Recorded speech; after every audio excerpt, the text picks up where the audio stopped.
Hey everyone, welcome to today's episode where we dive into the deliciously dramatic world of Netflix's latest hit show Culinary Class Wars. I'm Davis, and with me is Jenny. Jenny, have you ever seen a cooking competition like this before? Absolutely not. Culinary Class Wars isn't just another cooking show. It's intense, emotional, and so unique.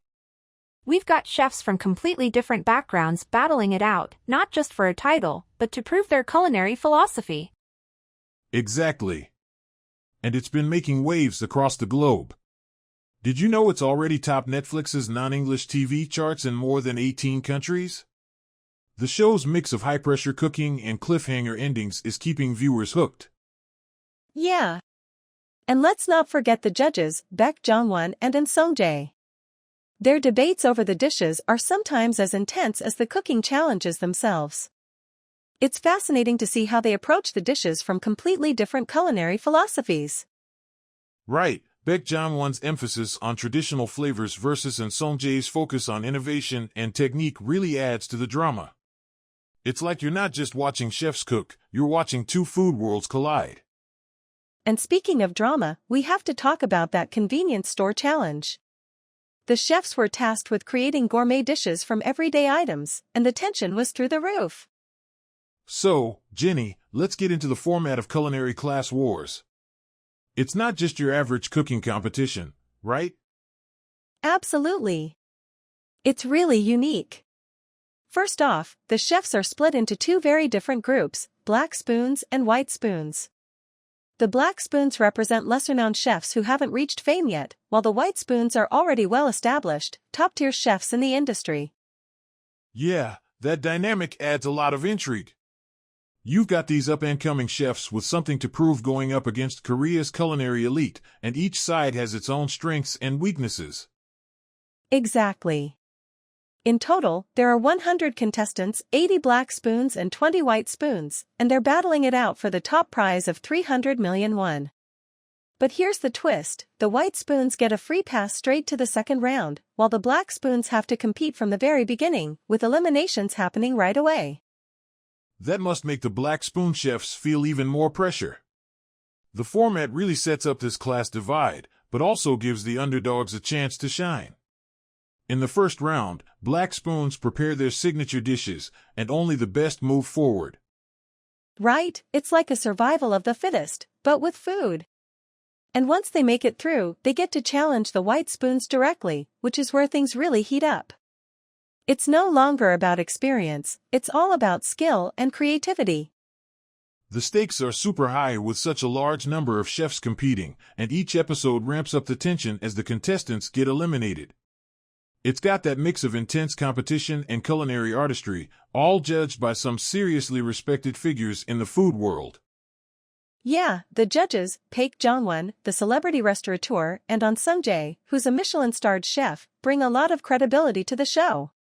Their feedback is sharp, and they don't hold back when it comes to eliminating contestants who don't make the cut. It sounds intense. And the format definitely keeps you hooked because you're rooting for both the underdog black spoons and the elite white spoons. It's a great mix of drama and talent. Exactly. It's a fresh twist on the cooking show genre, with the social class angle and high-stakes eliminations adding a whole new level of excitement. I can't wait to see how the rest of the competition plays out.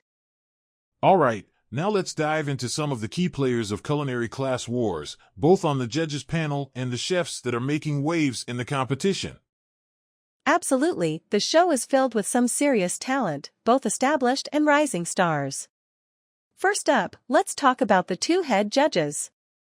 Leading the charge is Baek Jong-won, a well-known figure in Korea's food scene. He's practically a household name. Yeah, Baek is a real icon. His experience as a restaurateur and TV personality, shows like Baek's Spirit, really make him perfect for this kind of intense competition. He's seen it all and isn't afraid to push these chefs to their limits. For sure. And then there's Sung-jae, the head chef at Mosa Seoul, a Michelin 3-star restaurant. That guy knows his fine dining. Having such an expert on the panel brings a lot of credibility, especially when it comes to high-end culinary techniques. Oh, Absolutely. And it's not just the judges who are impressive. The contestants themselves are fascinating, especially with the show's unique black spoon versus white spoon dynamic. The white spoons are famous chefs who already have well-established careers. Right. And let's not forget some of the breakout stars from the black spoons. These underdog chefs bring something fresh to the competition. For example, Cho Kwang-hyo, also known as the comic book chef, literally learned to cook from, you guessed it, comic books. He's self-taught and now runs two popular Sichuan eateries in Seoul, Cho Kwang 201 and Cho Kwang 101. That's wild. And then there's Lim Hee-won, who calls himself celebrity chef. His dishes are incredibly creative, like vegetarian sashimi that mimics the texture of raw fish. It's this kind of innovative cooking that's making the black spoons stand out. Totally.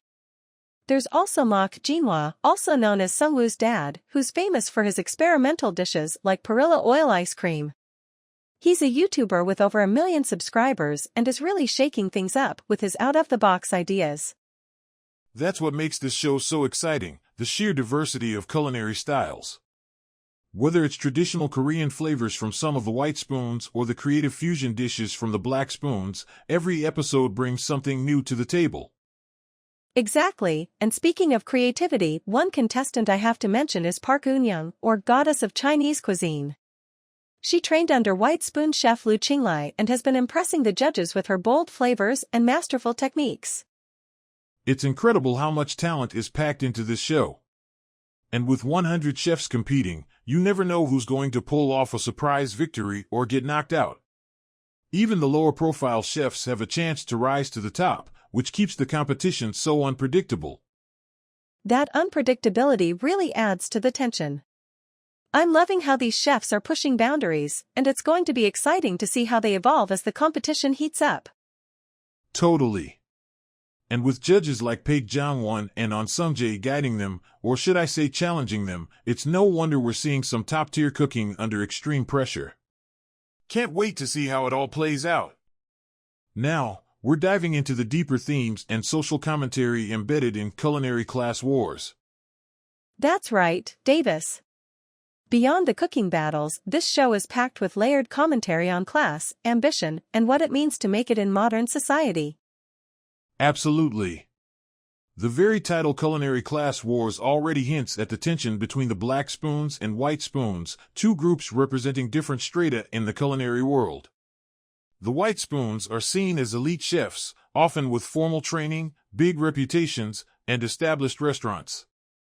And the black spoons, on the other hand, are the underdogs. Many of them might not have the same level of prestige, but they have raw talent and grit. The show plays with this dynamic of established power versus rising talent and turns it into a culinary battlefield. Yeah, it's like a class struggle through food, and it's captivating to see how it unfolds. The competition is as much about gaining recognition as it is about food.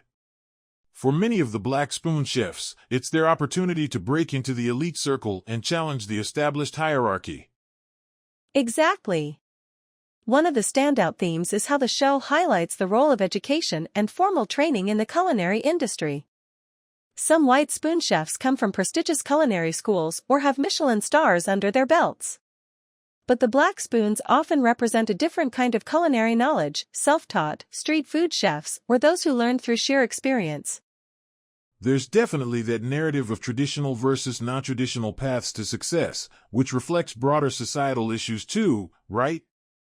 We see it in other industries, but here, food becomes the medium to express that conflict. For sure. And then there's the commentary on ambition. Some chefs, especially from the black spoon side, like Mok Jinhwa, are using this platform to completely redefine what people expect from chefs who didn't follow the classic path. His innovative dishes, like perilla oil ice cream, reflect a bold departure from the norm, signaling that talent isn't always tied to convention. That's such a great point. Another interesting layer is how the show portrays collaboration and competition. You know, they're competing head-to-head, but they also need to work in teams at various points, which brings up themes of leadership, ego, and cooperation.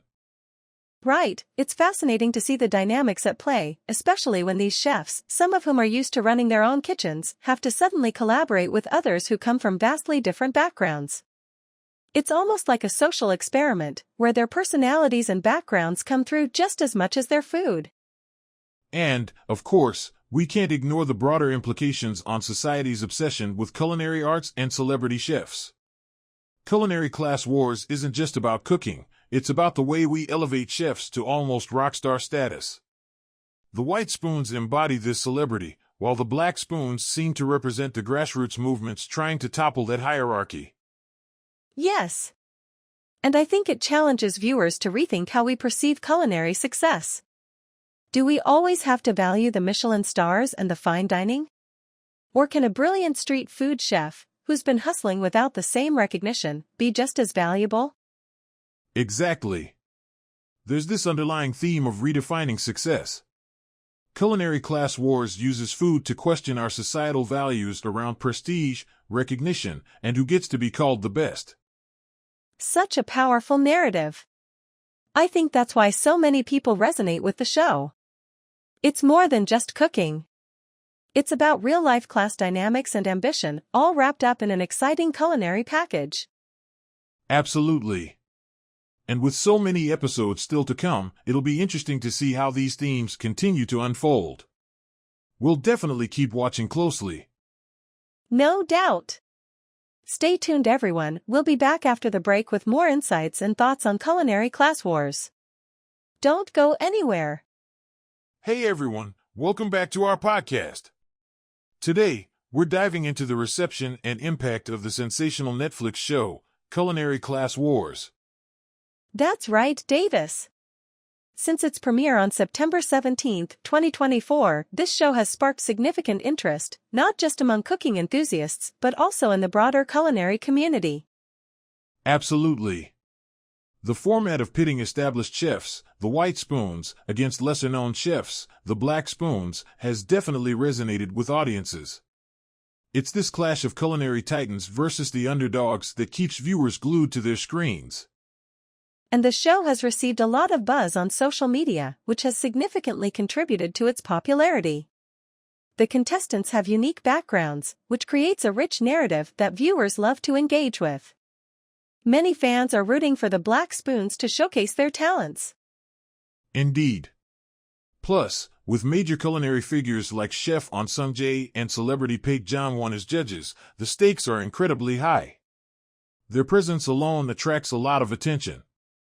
Right, and what's fascinating is how the show has reignited interest in Korea's restaurant scene. Despite the economic challenges and high competition, Culinary Class Wars has shone a light on local eateries, encouraging viewers to support their neighborhood chefs. However, it's important to note that the restaurant industry has been struggling. In 2023, for instance, many restaurants faced closure, highlighting the tough environment these chefs are operating in. This reality is part of what makes the show so impactful. Definitely. While the show has sparked a momentary resurgence of interest in dining out, many chefs worry that this hype might be temporary due to ongoing economic pressures. The need for sustained support in the industry is crucial. It's a mixed bag, isn't it? While the excitement from the show is palpable, the industry still faces significant hurdles. But there is hope, as many chefs believe the show could inspire a new generation of culinary talent. Exactly. We might see an influx of aspiring chefs motivated by the creativity and passion showcased in Culinary Class Wars. That could lead to a refreshing change in the industry, one that embraces innovation and quality.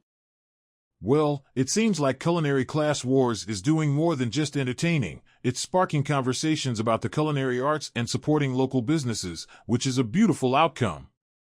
Absolutely. We can't wait to see how the show evolves and the lasting impact it will have. One of the most intriguing aspects of the show is how it combines classic culinary techniques with modern twists. The chefs have to tackle challenges like creating dishes under time constraints, using mystery ingredients, and even replicating high-end cuisine from renowned restaurants. Did you have a favorite challenge? I loved the challenge where they had to prepare a dish inspired by a traditional Korean meal but with a modern presentation.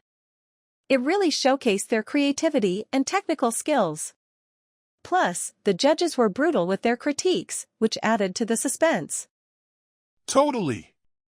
Speaking of judges, Chef Paige John 1 and Chef Onsum J have been incredibly insightful with their feedback. Their standards are sky high, which pushes the contestants to deliver their best. Absolutely. Each chef brings something unique to the table, and the variety of flavors and styles keeps things exciting. Plus, the combination of traditional and modern influences really highlights Korea's evolving culinary landscape. As we move forward, I can't wait to see how these challenges evolve and what new dishes the chefs will come up with. It's a thrilling journey, and we're just getting started. So true. Stay tuned, everyone, as we continue to explore the culinary battles and triumphs in Culinary Class Wars. You won't want to miss it. Well, that wraps up today's episode on Culinary Class Wars. We hope you enjoyed our deep dive into the unique challenges and incredible dishes from the show. If you did, please take a moment to subscribe to our podcast. Yes, your support really helps us grow and bring you more exciting content. And we'd love to hear your thoughts. Absolutely. Drop a comment to let us know your favorite dishes from the show or what challenges you found most exciting. Your feedback means the world to us. And don't forget to give us a thumbs up if you enjoyed this episode. It really helps other listeners find us. Thank you for tuning in, and we can't wait to catch you in the next episode, where we'll continue exploring the world of culinary competitions.